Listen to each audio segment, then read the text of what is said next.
All right, welcome guys. My name is Dr. Isang and I'm using this platform to discuss things regarding the heart, health, and prevention, things around cardiac specifically. But today we're going to be talking about chest pain and when you should be concerned. Why is this important? Because a lot of people can have the classical symptoms of chest pain, cardiac chest pain that gets people nervous. For those individuals, yes, you need to go to the hospital as soon as possible. But a lot of people can also have atypical or non-classical descriptions of their chest pain, and guess what? They still need to go to the hospital too. So if we understand that you can have both the classical and the non-classical symptoms, you can potentially save your life or save someone's life if you understand these things. Now, why is all of this important? Why is it important to understand these things? Because prevention is a lot better than treatment. And the worse you wait, the worse you let things linger. The more you let things linger, the worse things can become. People can have chest pain and leave it alone for days, weeks. And by the time they get seen to be treated, their pain is significant to the point where we cannot restore their life back to how they were previously. We have to now have a discussion about what their new normal is going to be, and it's typically not enjoyable. So if someone is having a heart attack and they choose to stay at home and not get treated immediately, the things that can happen includes actually forming a hole in the heart. This is called a free wall rupture. We don't see a lot of those patients in the hospital. Unfortunately, they die before they actually make it to the hospital. But we can see their valves degenerate, their valves rupture, and that can lead to significant heart failure in the future. We can see issues with the pumping function where we open up the artery, but it's been such a long time since they've seen help that by the time we open it up, that area that the artery feeds is dead. So we open it up and we can just hope that it starts to squeeze how it was before, but a lot of times it doesn't. And if the squeezing function decreases so much that it's less than 35%, we actually have to consider putting in a defibrillator, an ICD, because when your squeeze function drops below 35%, it puts you at risk of things like ventricular tachycardia, ventricular fibrillation.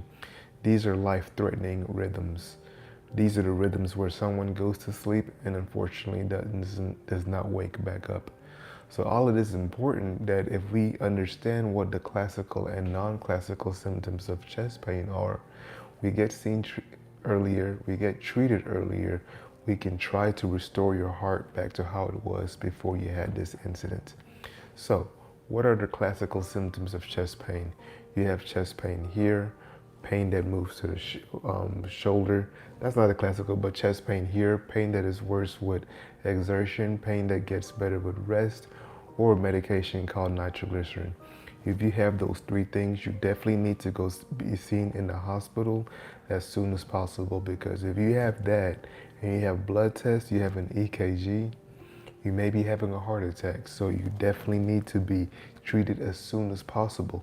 Open up that artery and try to restore flow back to how it was before the heart attack.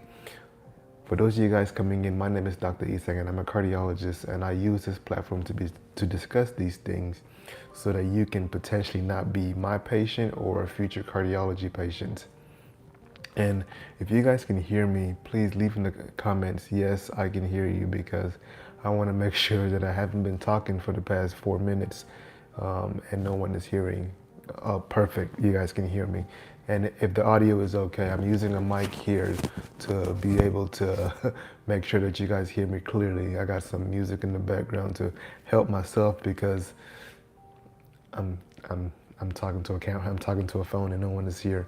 But yes, those are the classical symptoms. Chest pain here, it gets worse with exertion. It gets better with rest or medication called nitroglycerin. Nitroglycerin dilates the arteries. If you can imagine that your artery is supposed to look like this, but it looks like this. When you're resting, things are okay, but when you're exerting yourself, you need more blood to that to that certain section, and then there's going through a small orifice, so it's going to lead to discomfort. It's going to lead to chest pain. Sometimes people can have shortness of breath with it. They can have sweating. We call that diaphoresis. Um, they can have symptoms of heart failure, and that's because they've been waiting for too long, and unfortunately their symptoms have progressed beyond just putting in a stent. And now we're looking at therapies to help decrease the stress on the heart. uh, what's going on, Natalie? I hope you're doing well. Hope everyone is doing well. Natalie, Serial Destination, Jacqueline Beavers, I hope you guys are all doing well. If you guys have any questions, please leave it in there and I'll do my best to answer it. So if you have those classical symptoms, come to the hospital, have continuing to have symptoms, have blood test that's positive, have an EKG that's positive. It's a slam dunk that you may be having a heart attack. So we take you to a cardiac catheterization lab, where it's an invasive procedure that uses the artery in the wrist, sometimes the artery in the groin. Use a catheter to go up into the heart, take pictures using contrast. If there's a blockage, we open it up with a stent. If there's several blockages, we have to consider open heart surgery. And that's the easy one, because everything presented exactly how we wanted it to be.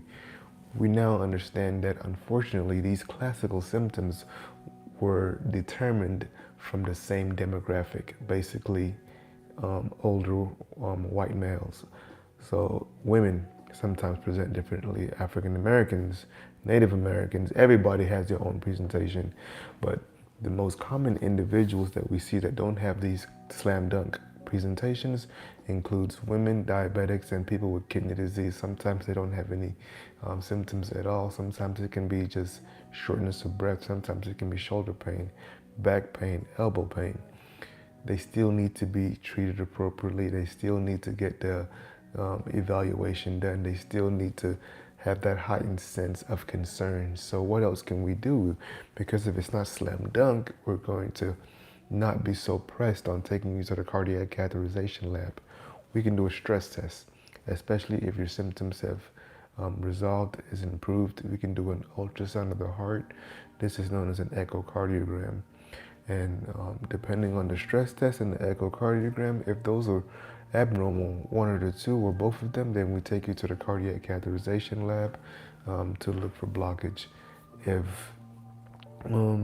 those are both normal, then if those are both normal and your pain has subsided, there's enough information to say that you can potentially go home, see your doctor, and then we continue to work up outpatient, because you can have non-cardiac causes of chest pain, things like GERD or reflux, things like pancreatitis, inflammation of the pancreas, cholecystitis, inflammation of the gallbladder, costochondritis, inflammation of the chest wall cavity. Anxiety sometimes, unfortunately, can cause it. So there's a lot of different things that could potentially cause your chest discomfort, chest pain. So that's the short end of it on how we diagnose and how we treat people who are coming in with chest pain. So if anybody has any questions regarding chest pain, the heart, let me know and I'll be able to answer it for you. I'm gonna give it about 2 minutes and then try to answer any questions during that time.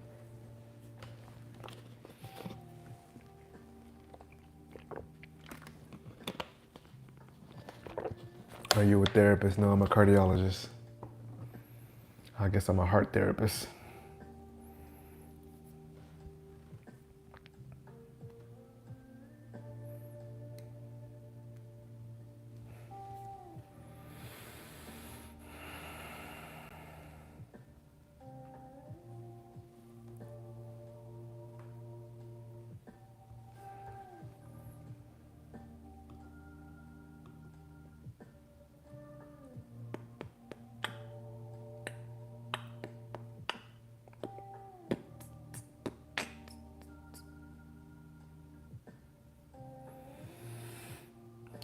Dogs or cats?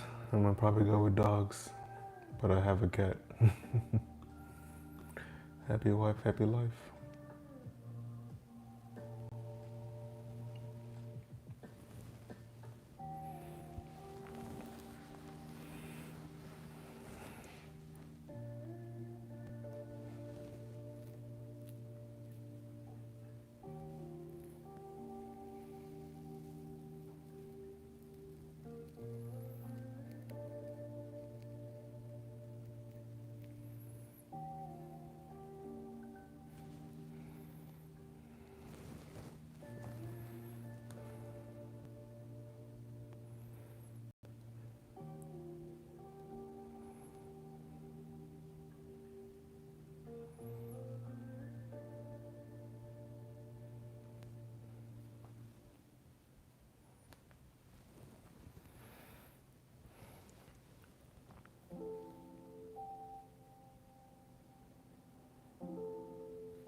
All right.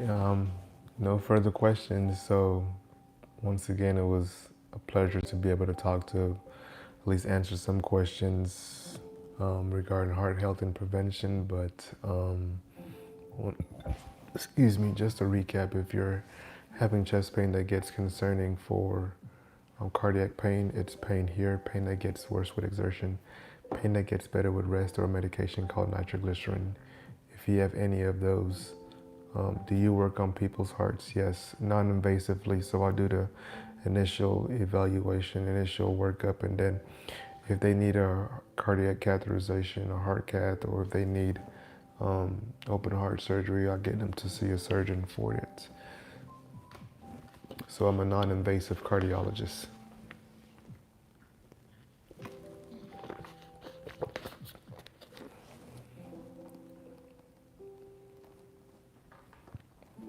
All right, you guys take it easy, and I'll be back probably tomorrow morning around 6 a.m. So if you guys want more questions answered then, let me know. It's going to be 6 a.m. Eastern Standard Time.